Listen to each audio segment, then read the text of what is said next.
Assalamualaikum warahmatullahi wabarakatuh. Bismillahirrahmanirrahim. Hamdan wa thana'an laka ya Allah, salatan wa salaman laka ya Habiballah, wa ala alika wa ashabika ya khair khalqillah, laka ya Rasulullah, wa li jami' man itaba'dinaka ya Habiballah, haqiqatan min ladun Adam la yamil qiyamah, wa nakhusu khususan minhum ila hadrati Syekh Abdul Qadir Al-Jailani qaddasallahu sirrahu radhiyallahu lana wa lahumul Fatihah. A'udzu billahi minasy syaithanir rajim. Bismillahirrahmanirrahim. Alhamdulillahi rabbil alamin arrahmanir rahim maliki yaumiddin. Iyyaka na'budu wa iyyaka nasta'in ihdinas siratal mustaqim siratal ladzina an'amta 'alaihim ghairil maghdubi 'alaihim waladdallin amin. Litaqarrubina ila Allah ta'ala limahabbatina ila Rasulillah sallallahu alaihi wasallam li salamatina fid dini wad dunya wal akhirah liqadai duyunina liqadai hajatina min hawaijid dunya wal akhirah لتيسير أرزاقنا حلالا طيبا مباركا كثيرا وسعا لصحة أجسادنا وقلوبنا لشفاء أمراضنا ظاهرا وباطنا لدفع البلايا والمحن والفتن والأمراض لسقام لمنافعنا لمصالحنا لأهل بيتنا وأولادنا وذرياتنا وجوارنا وأصدقائنا وجميع المسلمين والمسلمات والمؤمنين المؤمنات الأحياء منهم والأموات ولأعز الإسلام والمسلمين بجودك يا الله بشفاعة نبيك يا الله ببركة أوليائك يا الله وبأسرار الفاتحة. أعوذ بالله من الشيطان الرجيم. بسم الله الرحمن الرحيم. الحمد لله رب العالمين الرحمن الرحيم مالك يوم الدين نستعين اهدنا الصراط المستقيم صراط الذين أنعمت عليهم غير المغضوب عليهم ولا الضالين آمين. Alhamdulillah, kita diperjumpakan kembali oleh Allah Subhanahu wa taala dalam kajian kitab tafsir Al-Jailani, yang pada malam hari ini kita masih membahas bagian penutup dari surat Al-Baqarah. Ini merupakan perjumpaan yang ke-8 dari pembahasan penutup surat Al-Baqarah. Di dalam penutup ini ditegaskan bahwa sesungguhnya huruf-huruf di dalam Al-Quran itu memiliki kedalaman makna yang tak terhingga, sehingga dapat dipastikan tidak ada satupun manusia yang betul-betul memahami huruf-huruf Quran itu sesuai dengan kedalaman pemahaman Allah Subhanahu wa ta'ala. Tentu saja kalau di kalangan umat manusia yang paling dalam pemahamannya itu tentu saja adalah Kanjeng Rasul yang mendapatkan firman Allah Ta'ala langsung berupa ayat-ayat suci Al-Quran itu. Qala al-musannifu rahimahullahu ta'ala wa nafa'ana bi'ulumihi wa maddana bi asrari wa fadha alaina min barakatihi wa bikum amin. Bismillahirrahmanirrahim. Idh ma min harfin, karena tidak ada dari satu huruf, min hurufi hadzal kitab, dari huruf-huruf Al-Quran ini, illa huwa, kecuali adapun itu huruf dzarful ma'ani, ialah wadah berbagai macam makna, ila masya Allah, sampai tak terhingga sesuai dengan kehendak Allah Subhanahu wa ta'ala. Jadi misalnya ya, bacaan Bismillahirrahmanirrahim itu masing-masing huruf dari ba, sin, mim itu memiliki makna. Nah, makna-makna dari masing-masing huruf itu di dalam pengetahuan Allah Ta'ala, makna-makna itu tidak terhingga. Contoh ya, salah satu pembahasan Ibnu Arabi terhadap Bismillah. Ba itu bagi Ibnu Arabi adalah huruf yang jatuh posisinya setelah alif.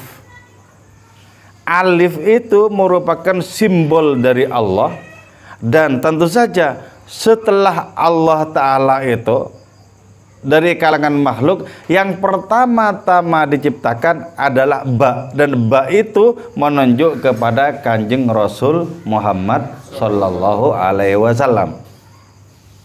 Ba.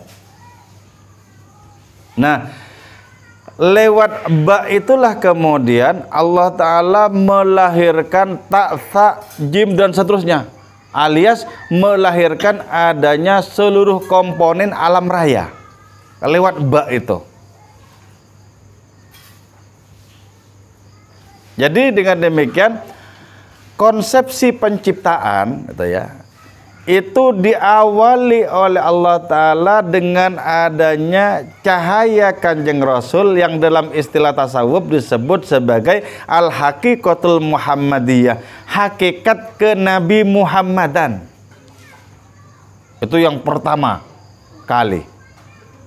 Itu ba menunjuk kepada Kanjeng Rasul. Oke, katakanlah begini ya, dari ba ini sampai iya, ba, ta, tha, dan sampai ya itu makhluk. Di seluruh ba itu makhluk. Dan karena pada setiap huruf dari ba sampai iya itu pasti ada alifnya. Dari ba sampai iya ada alifnya. Contoh misalnya ya, ba tulis baun, kan ada alifnya.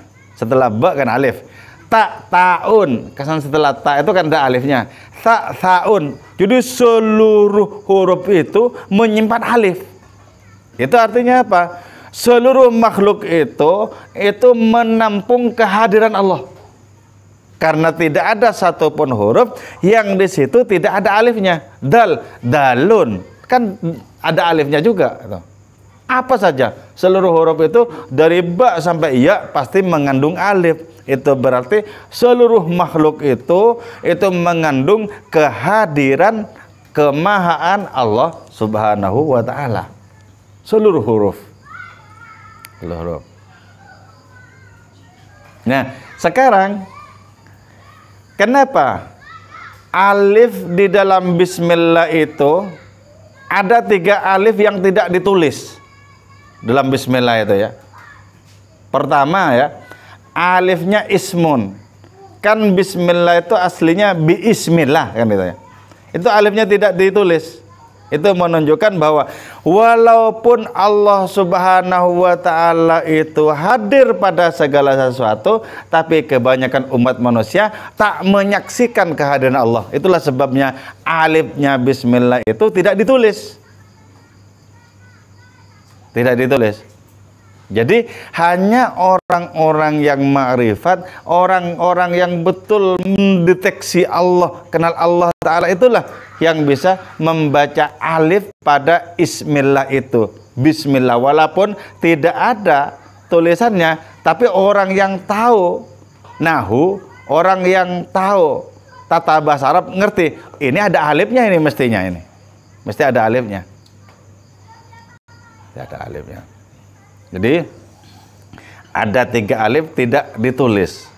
Yang pertama itu alif yang menunjuk kepada zat Allah Subhanahu wa Ta'ala. Terus alif yang kedua yang tidak tulis di dalam lafaz Allah. Allah itu kan panjang ya, 1 alif. Allahu kan panjang. Allahu. Tapi kan tidak ada alifnya itu. Enggak ditulis. Terus Ar-Rahman, kata-kata man itu ya, itu panjang 1 alif. Ar-Rahmanir Rahim kan 1 alif itu. Tapi nggak ditulis juga. Itu menunjukkan bahwa untuk kebanyakan orang kehadiran zat Allah, kehadiran sifat dan af'alnya Allah Ta'ala tidak disaksikan pada segala sesuatu. Tapi orang-orang pilihannya bisa menyaksikan af'alnya Allah, menyaksikan sifatnya Allah, menyaksikan zatnya Allah pada segala sesuatu itu. Makanya begini ya, af'alnya Allah, perbuatan Allah Ta'ala itu tertutupi oleh alam ciptaan. Jadi karena alam ciptaan ini sedemikian konkret, sedemikian empirik, sedemikian nyata, orang hanya menyaksikan alam ciptaan dan tidak menyaksikan perbuatan Allah di alam ciptaan itu. Padahal pada setiap alam ciptaan di situ terkandung adanya perbuatan Allah. Kita menyaksikan diri kita misalnya. Kalau kita dianugerahi penglihatan yang bersih oleh Allah Ta'ala, maka menyaksikan diri berarti menyaksikan hasil perbuatan Allah. Menyaksikan diri sendiri itu berarti menyaksikan bahwa kita itu adalah hasil dari af'alnya Allah Subhanahu wa Ta'ala. Jadi alam ciptaan inilah yang kemudian seringkali menjadi hijab bagi af'alnya Allah. Siapa orang yang bisa menyingkap alam semesta sebagai hijab dan orang itu menyaksikan makhluk itu sebagai hasil dari perbuatan Allah Ta'ala, maka orang itu pasti tawakal. Pasti tawakal. Kenapa? Karena toh yang menentukan itu adalah Allah Subhanahu wa Ta'ala. Kita ikhtiar sekuat-kuatnya, tetap tidak bisa merubah keadaan kalau tidak dapat izin dari Allah Ta'ala. Maka kata kitab hikam, sawabikul himam la yukhriku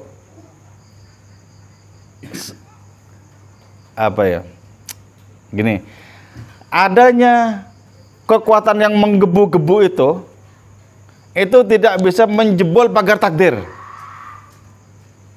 Tidak bisa menjebol pagar takdir. Jadi karena itu ikhtiar kita sesungguhnya bukan dalam rangka merubah keadaan. Ikhtiar kita itu terutama karena kita diperintahkan oleh Allah Ta'ala untuk ikhtiar. Jadi tugas kita adalah bersungguh-sungguh secara perfect berikhtiar. Tapi ini tidak memiliki dampak apapun bagi perubahan sebenarnya. Tapi walaupun tidak memiliki dampak apapun, bukan lantas kita kemudian berpangku tangan. Tidak, tetap harus berikhtiar karena perintahnya itu adalah ikhtiar. Nah, kalau kita menyaksikan perbuatan Allah Subhanahu wa Ta'ala dan kita bisa menyingkap alam ini sebagai tabir, maka kita pasti tawakal. Tawakal. Jadi kita sudah tidak menggebu-gebu lagi untuk merubah ini, merubah itu, tidak menggebu-gebu lagi. Atau kalau kita misalnya berharap, boleh berharap itu semoga ini berubah menjadi lebih baik, boleh sambil ikhtiar. Tapi kalau kita memastikan, pasti nggak bisa. Nabi Sulaiman dulu kan punya 100 istri.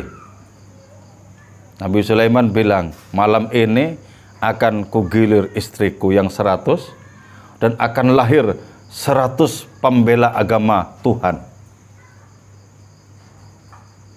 Nah, setelah rampung, malam itu istri-istrinya digilir semuanya.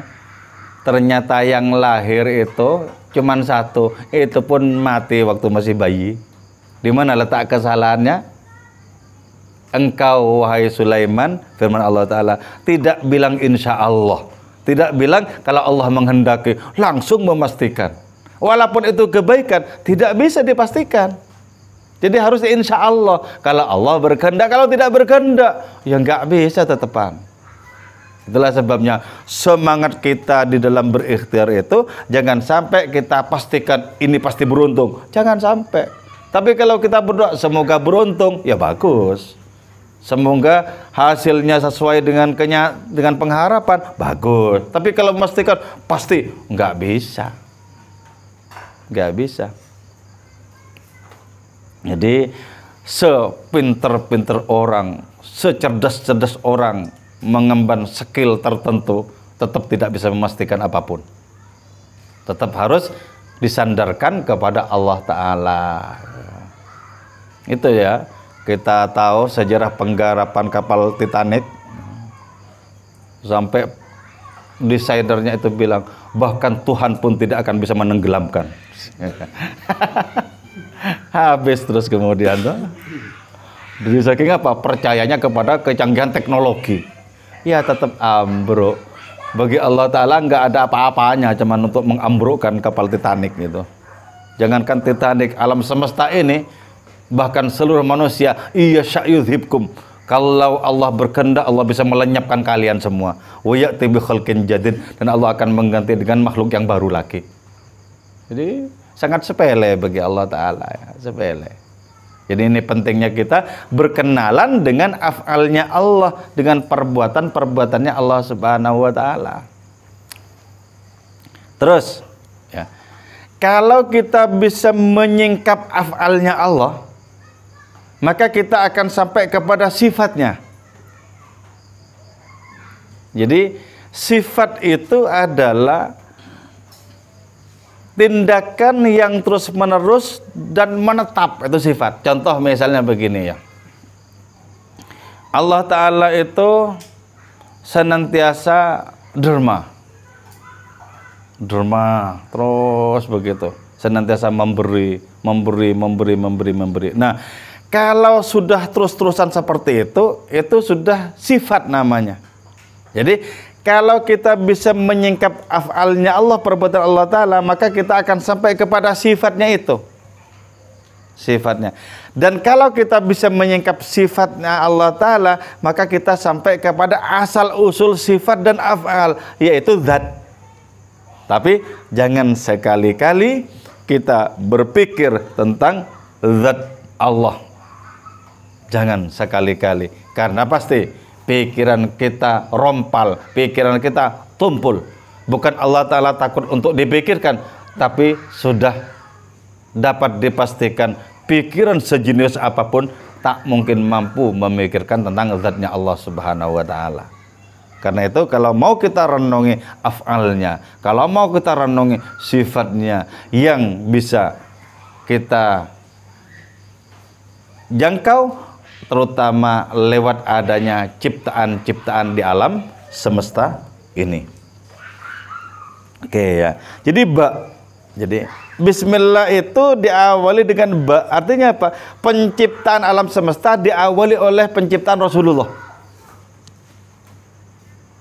Aku sudah menjadi nabi ketika Adam masih merupakan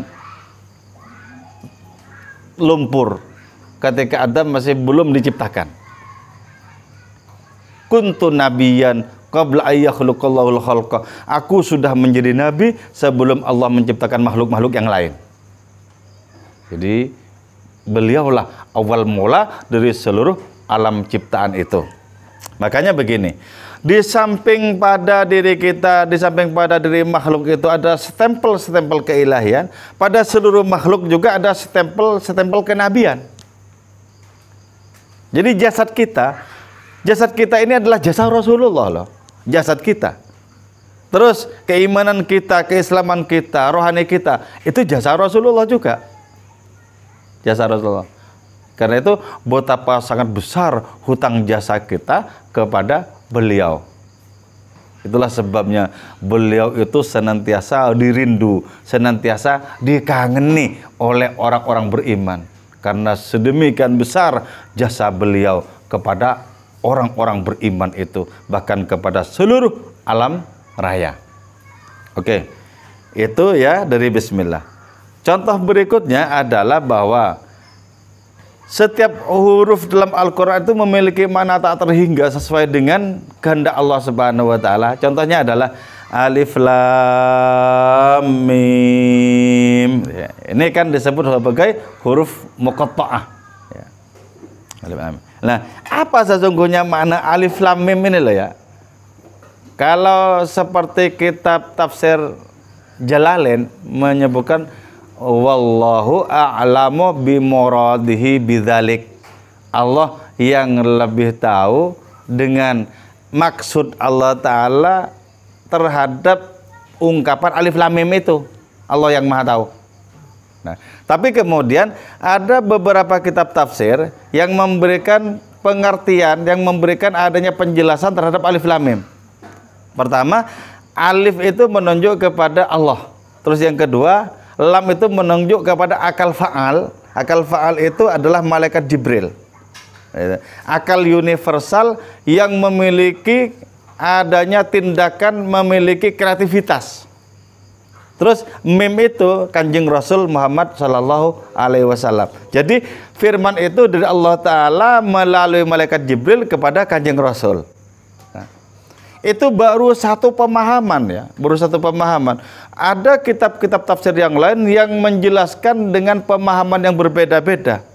Nah, apalagi ilmu pengetahuan Allah Ta'ala di balik huruf-huruf Al-Quran itu tak terhingga. Itulah sebabnya sampai hari ini tidak ada satupun kitab tafsir yang betul-betul menjelaskan setiap huruf dari awal mula Al-Quran sampai akhirnya. Tidak ada itu. Yang dibahas kan cuma Bismillah, Alif Lam Mim, Kaf Ha Ya Ain Shad, Ha Mim, Ain Sin Qaf. Itu yang dibahas. Kalau yang di luar huruf-huruf muqatta'ah, di luar basmalah itu rata-rata nggak dibahas. Dzalikal kitab budzanya itu apa? Nggak ada yang bisa paham itu. Lamnya itu apa? Kafnya itu apa? Nggak ada. Nggak ada. Jadi berarti apa? Pemahaman kita manusia tentang Al-Quran itu, bahkan orang yang paling alim sekalipun, itu hanyalah merupakan bagian kecil dari ilmu Allah Ta'ala tentang Al-Quran itu sendiri. Jadi karena itu disebutkan di sini tidak ada satu huruf kun di dalam Al-Quran kecuali itu menjadi wadah makna-makna sesuai yang dikehendaki Allah Ta'ala sampai tak terhingga. Jadi kita berhadapan dengan Al-Quran berarti berhadapan dengan samudra makna yang luasnya tidak bertepi. Berhadapan dengan samudra makna. Jadi karena itu kita ketika berhadapan dengan Al-Quran minimal lewat sholat kita membaca Fatihah dan surat-surat pendek ya. Maka di situ kita usahakan bahwa kita sedang berhadap-hadapan dengan samudra makna Quran yang tidak ada tepinya. Nggak ada tepinya itu. La ya'tihil badilu min baini yadayhi wala min khalfih. Al-Quran itu ya sama sekali tidak membawa apapun yang batil dari arah depan maupun dari arah belakang. Tidak. Al-Quran itu mutlak merupakan kebenaran. Itulah sebabnya kajian terhadap Al-Quran harus didahului oleh keimanan. Kalau tidak didahului oleh keimanan, maka orang cenderung dengan akal yang terbatas itu menyalah-nyalakan Al-Quran. Contohnya misalnya begini, ini Al-Quran kok tidak sistematis ya? Misalnya gitu ya. Contoh surat Bani Israel ya. Surat Al-Isra. Surat Al-Isra itu hanya ayat pertama yang berbicara tentang Isra. Subhanalladzi asra bi 'abdi. Hanya ayat pertama. Selebihnya itu berkisah tentang Nabi Musa. Loh, kalau kita menggunakan cara pandang terhadap karya tulis ilmiah, itu kan bisa dikatakan tidak sistematis itu. Kok tidak nyambung antara ayat pertama dengan ayat kedua? Kok nggak kelanjutannya ayat pertama misalnya? Gitu ya. Nah, itu sesungguhnya yang terlampau tidak bisa memahami itu adalah akal kita. Jadi bagaimana mungkin ketak terhinggaan Allah Ta'ala dibawa kepada keterbatasan akal kita? Itu nggak bisa. Tidak bisa, karena itu beriman dulu baru mengkaji. Kalau mengkaji dulu belum beriman, bisa jadi kemudian Al-Quran dibanding-bandingkan dengan karya manusia, dibanding-bandingkan dengan karya sastra dan lain semacamnya. Nggak bisa. Jadi harus beriman terlebih dahulu. Jadi Al-Quran itu tidak ada bandingannya dari seluruh karya ilmiah umat manusia. Seluruh karya ilmiah umat manusia itu hanyalah sepercik dari ilmu pengetahuan Allah Ta'ala dalam Al-Quran. Tanzilum min hakimin alim. Al-Quran itu turun dari Allah yang maha bijaksana dan Allah yang maha tahu. Tidak dari apapun, tidak dari siapapun yang lain. Maka karena itu ta'zim kita kepada Al-Quran akan menjadikan Quran itu memberikan syafaat kepada diri kita. Jadi yang memberikan syafaat kelak itu diantaranya selain Kanjeng Rasul, Al-Quran. Al-Quran itu bisa memberikan syafaat. kepada orang-orang yang mempelajarinya dengan tulus, kepada orang-orang yang mengajarkannya dengan tulus pula, bisa memberikan syafaat Al-Quran itu. Jadi karena itu ketika kita bersentuhan dengan bacaan-bacaan Al-Quran atau kita mendengarkan bacaan-bacaan Al-Quran, maka munculkanlah pengharapan di dalam diri kita agar mendapatkan syafaatnya Al-Quran. Ya, sesungguhnya Allah Ta'ala itu memberikan peluang, memberikan sarana yang sangat banyak kepada diri kita. Karena itu jangan sampai kita sia-siakan. Jangan sampai kita sia-siakan. Walaupun malas, diusahakan untuk membaca Al-Quran, untuk mendengarkan bacaan Al-Quran terus gitu. Walaupun tidak full seharian, tapi jangan sampai kosong seharian dari bersentuhan dengan Al-Quran. Imam Syafi'i kalau pas bulan Ramadan selama 1 bulan khatam 60 kali. Kalau di luar bulan Ramadan, Imam Syafi'i itu khatam 30 kali di dalam sebulan. Berarti setiap hari khatam sekali. Kalau Syekh Husain bin Mansur Al-Hallaj sholat sunat setiap malam khatam Al-Quran. Khatam Al-Quran. Ya kita tidak usah muluk-muluk begituan ya. Tidak usah muluk-muluk begituan. Jelas kelihatannya tidak bakat. Yang penting hati tidak terlalu karat oleh sentuhan-sentuhan Al-Quran itu loh. Yang penting itu. Baca, nikmati sambil berharap dan kita bergumam kepada Allah. Ya Allah, memang tidak banyak saya membaca firman-firman-Mu, tapi tolong ya Allah, jadikanlah firman-Mu sebagai pemberi syafaat kepada kami gitu ya. Jadi kita merayu Allah Ta'ala dengan amal yang paling minimal. Amalnya paling sedikit tapi rayuannya besar sekali. Nah itu kan ciri-ciri orang yang lalai itu. Tapi masih jauh lebih baik ketimbang orang-orang tak berharap dan tak bersentuhan sama sekali dengan Al-Quran. Jauh masih lebih baik. Oke, saya kira itu ya. Ini ternyata masih membutuhkan sekitar 2 kali lagi atau 3 kali lagi pertemuan untuk menghatamkan pembahasan tentang penutup surat Al-Baqarah ini. Oke, moga-moga kajian ini bermanfaat dan barokah untuk diri kita. Moga-moga sisa umur kita menjadi makin dekat dengan Allah dan berguna bagi sesama. Moga-moga kita dijauhkan dari bahaya dan malapetaka, dijauhkan dari penyakit-penyakit yang sulit obatnya. Moga-moga anak cucu kita bertakwa kepada Allah dan mengikuti tauladan Kanjeng Rasul Muhammad SAW. Moga-moga Indonesia, negeri kita tercinta ini, senantiasa damai dalam lindungan Allah Subhanahu wa taala. Wal afu minkum. Wassalamualaikum warahmatullahi wabarakatuh.